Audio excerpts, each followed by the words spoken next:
Assalamu alaikum wa rahmatullahi wa barakatuh, mes chers frères et sœurs. Aujourd'hui, Inch'Allah, nous allons conclure donc avec cette série sur la sourate Al-Kahf et nous allons résumer certaines des leçons principales que nous avons tirées de cette sourate. Mes chers frères et sœurs en islam, comme on l'a vu tout au long de cette série, plusieurs thèmes fondamentaux peuvent être identifiés dans cette sourate et ils apparaissent aussi bien au début qu'à la fin. Tout d'abord, nous remarquons que la révélation du Coran au prophète sallallahu alayhi wa sallam est mentionnée dans le verset d'ouverture.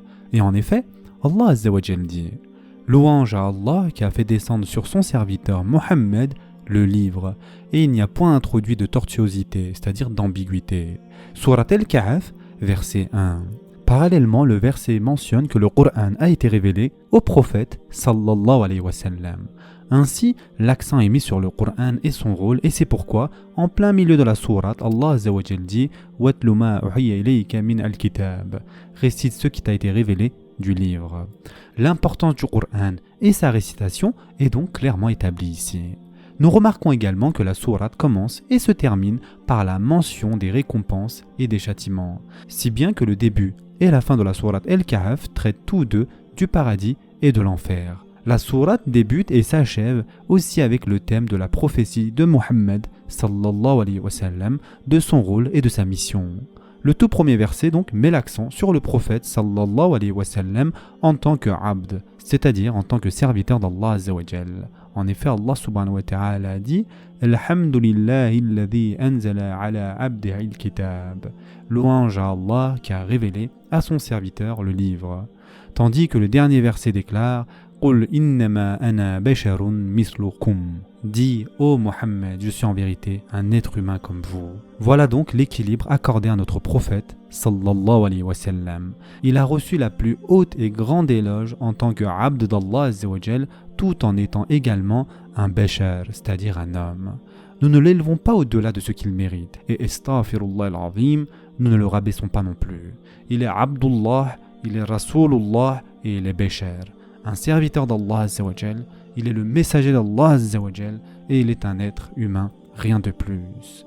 Un autre thème fondamental qui traverse la sourate du début à la fin est que cette vie est pleine d'épreuves et que la seule manière de s'en sortir est d'avoir un lien fort avec Allah subhanahu wa ta'ala. Nous devons croire en lui, suivre la sharia d'Allah Azza wa Jal et avoir la foi, c'est-à-dire l'iman et la confiance, c'est-à-dire le tawakkul en Allah Azza wa Jal. Les thèmes majeurs de la sourate se retrouvent donc dans les récits qu'elle contient. Nous voyons le thème des épreuves mondaines et du salut par Allah Azza wa Jal dès le premier récit, avec l'histoire des gens de la caverne. Lorsque les jeunes hommes furent persécutés pour leur foi, ils prièrent pour être protégés. Ils s'enfuirent dans la caverne et Allah Azza wa Jal les bénit par un miracle sans précédent. Ils dormirent pendant 300 ans. Nous retrouvons le même passage dans l'histoire de l'homme aux deux jardins. Celui qui ne remercie pas Allah Azza wa Jal n'a pas de relation avec lui et rejette ses bienfaits. Et donc il subit une punition dès ce monde et Allah Azza wa Jal seul sait ce qu'il attend dans l'au-delà. Nous retrouvons aussi ce message dans l'histoire de Moussa alayhi salam et de Khidr alayhi salam. Moussa alayhi salam s'est humilié lorsque Allah Azza wa Jal l'informa qu'un autre que lui était plus savant. C'est un paradoxe étonnant. Moussa alayhi salam s'est abaissé pour la recherche du savoir et Allah Azza wa Jal lui a accordé davantage de science lorsqu'il a reconnu sa faveur. Et enfin, on retrouve le même thème dans l'histoire de Zulqarnayn qu'Allah Azza wa Jal mit à l'épreuve à travers la tentation du pouvoir. C'est peut-être l'épreuve la plus difficile pour n'importe quel être humain. Et Zulqarnayn l'affronta avec justice, gouverna selon la vérité et Allah Azza wa Jal lui accorda un rôle historique, celui d'enfermer Ya'juj et Ma'juj, deux des grands signes de la fin des temps.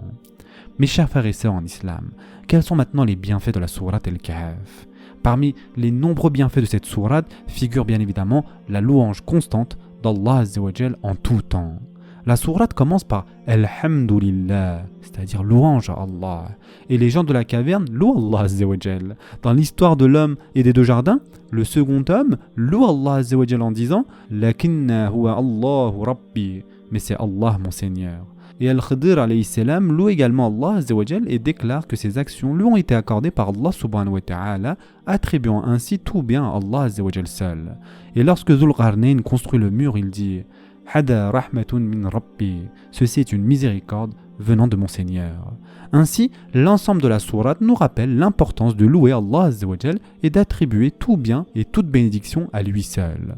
Nous avons déjà mentionné dans les épisodes précédents le lien entre l'expression Inch'Allah et cette sourate. Et voici donc quelques points à retenir. Tout d'abord, la révélation de la sourate a été retardée parce que notre prophète sallallahu alayhi wa sallam avait oublié de dire Inch'Allah. Deuxièmement, dans la sourate, Allah Azza wa Jal ordonne de ne jamais affirmer que l'on fera une chose sans dire Inch'Allah. D'accord ?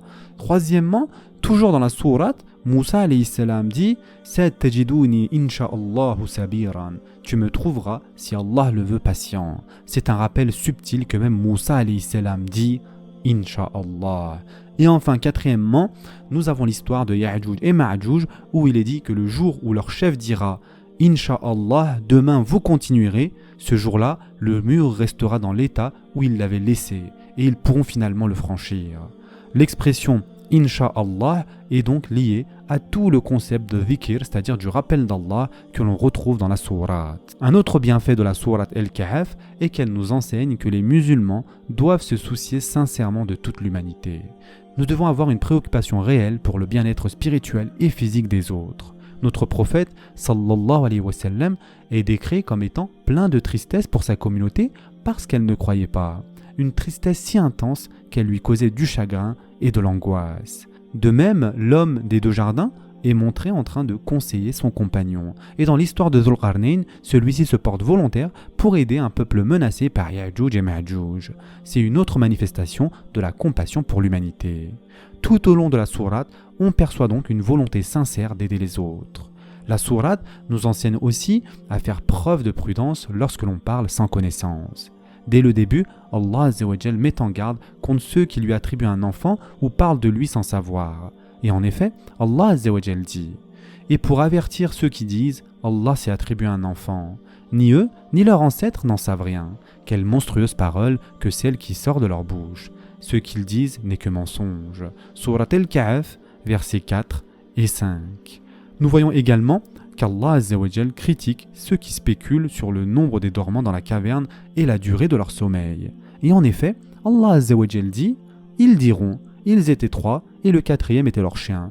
Et ils diront en conjecturant sur leur mystère qu'ils étaient 5, le 6e étant leur chien. Et ils diront 7, le 8e étant leur chien.